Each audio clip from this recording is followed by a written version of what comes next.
श्री कृष्ण गोविंद हरे मुरारी, हे नाथ नारायण वासुदेव। श्री कृष्ण गोविंद हरे मुरारी, हे नाथ नारायण वासुदेव। ओम नमो भगवते वासुदेवाय। ओम नमो भगवते वासुदेवाय।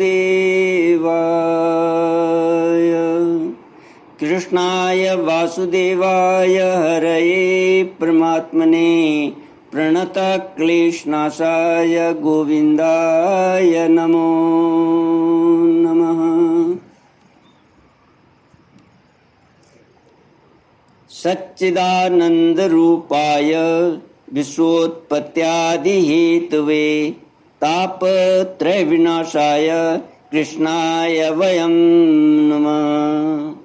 सच्चित आनंद स्वरूप परमात्मा जो सृष्टि के उत्पत्ति पालन और संहार करता है तथा जीवों के आध्यात्मिक आदि दैविक आदि भौतिक तापों को नष्ट करने वाले हैं, अर्थात जीवों के मानसिक शारीरिक और भौतिक दुखों को दूर करने वाले हैं, उन श्री कृष्ण भगवान को हम नमस्कार करते हैं। श्री कृष्ण गोविंद हरे मुरारी, हे नाथ नारायण वासुदेव। श्रीमद् भागवत षष्ठ स्कंद चतुर्दशोध्याय श्लोक 32 से। श्री शुक उवाच अथ काल उपावृत्ते कुमार समजायत जनयन् शूरसेनानां शृण्वतां परमां मुदम्। श्री सुखदेव जी कहते हैं, राजन, सूरसेन देश के राजा चित्रकेतु के तेज से कृतधृति का गर्भ शुक्ल पक्ष के चंद्रमा के समान दिनों दिन क्रमशः बढ़ने लगा। तदनंतर समय आने पर महारानी कृतधृति के गर्भ से एक सुंदर पुत्र का जन्म हुआ। उसके जन्म का समाचार पाकर शूरसेन देश की प्रजा बहुत ही आनंदित हुई। सम्राट चित्रकेतु के आनंद का तो कहना ही क्या था।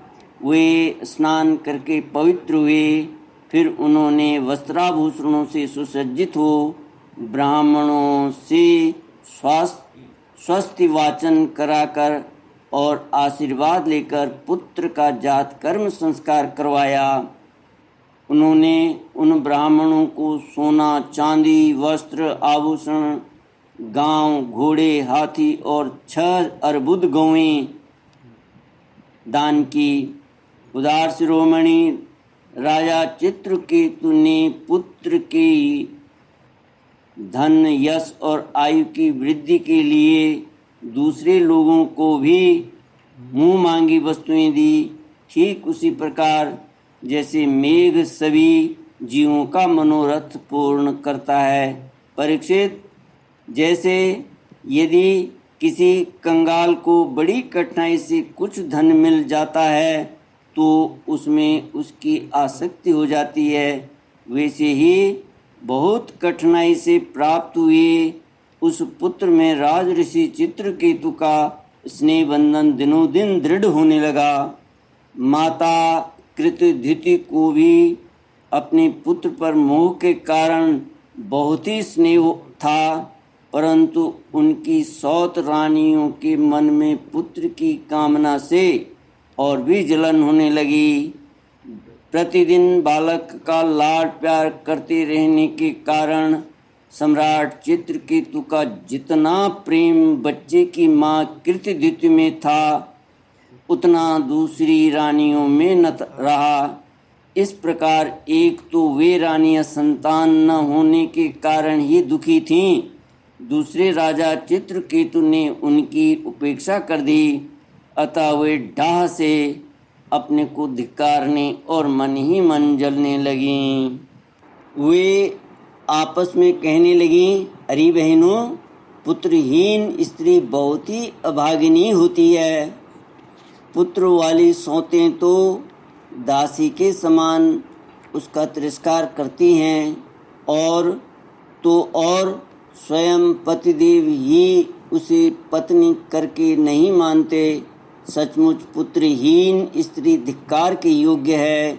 भला दासियों को क्या दुख है? वे तो अपने स्वामी की सेवा करके निरंतर सम्मान पाती रहती हैं, परंतु हम अभागिनी तो इस समय उनसे भी गई बीती हो रही हैं और दासियों की दासी के समान बार बार तिरस्कार पा रही हैं। परीक्षित, इस प्रकार वे रानियां अपनी सौत की गोद भरी देखकर जलती रहती थीं, और राजा भी उनकी ओर से उदासीन हो गए थे। फलतः उनके मन में कृतद्युति के प्रति बहुत अधिक द्वेष हो गया। द्वेष के कारण रानियों की बुद्धि मारी गई, उनके चित्त में क्रूरता छा गई। उन्हें अपने पति चित्रकेतु का पुत्र स्नेह सहन न हुआ, इसलिए उन्होंने चिढ़कर नन्हे से राजकुमार को विष दे दिया। महारानी कृतद्युति को सौतों की इस घोर पापमयी करतूत का कुछ भी पता न था।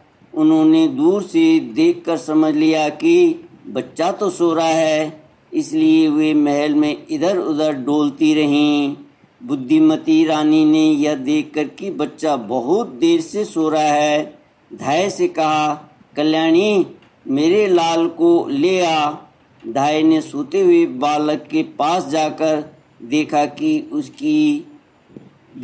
उसके नेत्रों की पुतलियां उलट गई हैं। प्राण, इंद्रिय और जीवात्मा ने भी उसके शरीर से विदा ले ली है। यह देखते ही हाय रे, मैं मारी गई, इस प्रकार कहकर वह धरती पर गिर पड़ी। धाय अपने दोनों हाथों से छाती पीट पीट कर बड़े आर्त स्वर से जोर जोर से रोने लगी। उसका रोना सुनकर महारानी कृतद्युति जल्दी जल्दी अपने पुत्र के शयन गृह में पहुंची, और उन्होंने देखा कि मेरा छोटा सा बच्चा अकस्मात मर गया है। तब वे अत्यंत शोक के कारण मूर्छित होकर पृथ्वी पर गिर पड़ी। उनके सिर के बाल बिखर गए और शरीर पर के वस्त्र अस्त व्यस्त हो गए। तदनंतर महारानी का रुदन सुनकर रनिवास के सभी स्त्री पुत्र वहाँ दौड़ आए और सहानुभूतिवश अत्यंत दुखी होकर रोने लगे। वे हत्यारी रानियां भी वहाँ आकर झूठ मूठ रोने का ढोंग करने लगीं। जब राजा चित्रकेतु को पता लगा कि मेरे पुत्र की अकारण ही मृत्यु हो गई है, तब अत्यंत स्नेह के कारण शोक के आवेग से उनकी आँखों के सामने अंधेरा छा गया। वे धीरे धीरे अपने मंत्रियों और ब्राह्मणों के साथ मार्ग में गिरते पड़ते मृत बालक के पास पहुँचे और मूर्छित होकर उसके पैरों के पास गिर पड़े। उनके केश और वस्त्र इधर उधर बिखर गए। वे लंबी लंबी सांस लेने लगे। आंसुओं की अधिकता से उनका गला रुंध गया और वे कुछ भी बोल न सके। पति प्राणा रानी कृतद्युति अपने पति चित्रकेतु की अत्यंत शोकाकुल और इकलौते नन्हे से बच्चे को मरा हुआ देख भांति भांति से विलाप करने लगी। उनका यह दुख देखकर मंत्री और आदि सभी उपस्थित मनुष्य शोकग्रस्त हो गए। महारानी के नेत्रों से इतने आंसू बह रहे थे कि वे उनकी आंखों का अंजन लेकर केसर और चंदन से चर्चित वक्ष स्थल को भिगोने लगे। उनके बाल बिखर रहे थे तथा उनमें गुंथे हुए फूल गिर रहे थे। इस प्रकार वे पुत्र के लिए कुररी पक्षी के समान उच्च स्वर में विविध प्रकार से विलाप कर रही थीं। वे कहने लगीं, अरे विधाता, सचमुच तू बड़ा मूर्ख है जो अपनी सृष्टि के प्रतिकूल चेष्टा करता है। बड़े आश्चर्य की बात है कि बूढ़े बूढ़े तो जीते रहें और बालक मर जाएं। यदि वास्तव में तेरे स्वभाव में ऐसी ही विपरीतता है तब तो तू जीवों का अमर शत्रु है।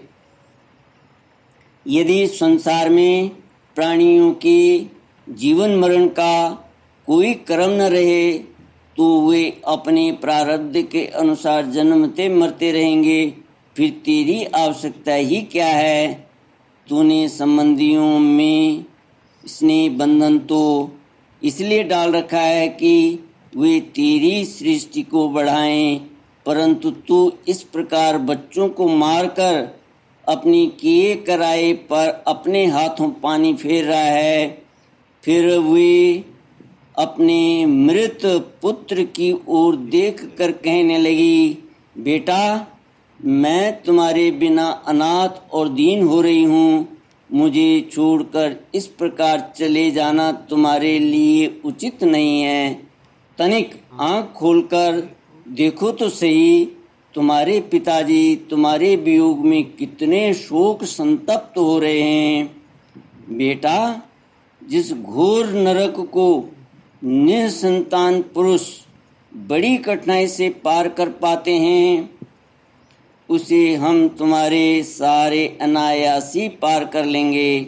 अरे बेटा, तुम इस यमराज के साथ दूर मत जाओ, यह तो बड़ा ही निर्दयी है।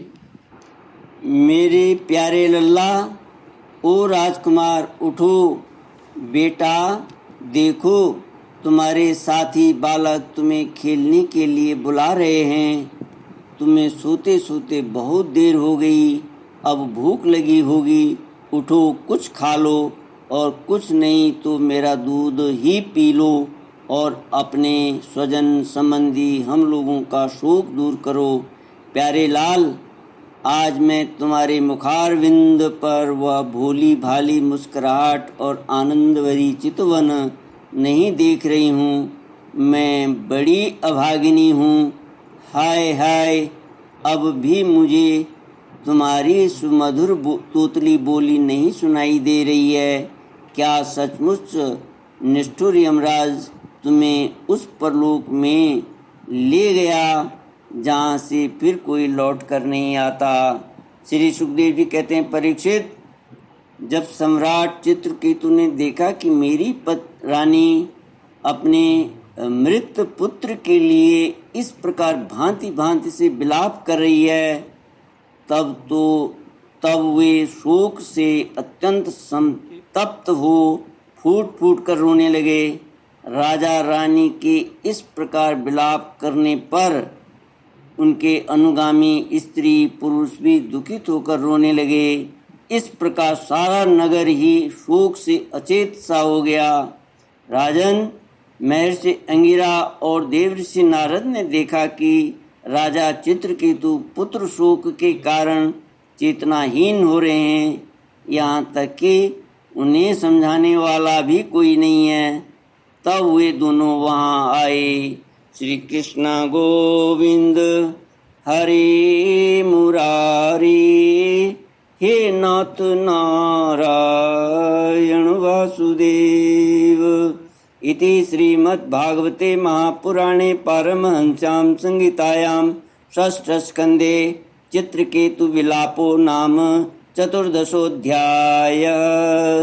ओम पूर्णमदः पूर्णमिदं पूर्णात् पूर्णमुदच्यते पूर्णस्य पूर्णमादाय पूर्णमेवावशिष्यते।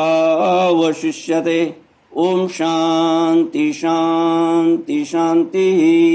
हरिः ओम श्री गुरुभ्यो नमः। हरिः ओम।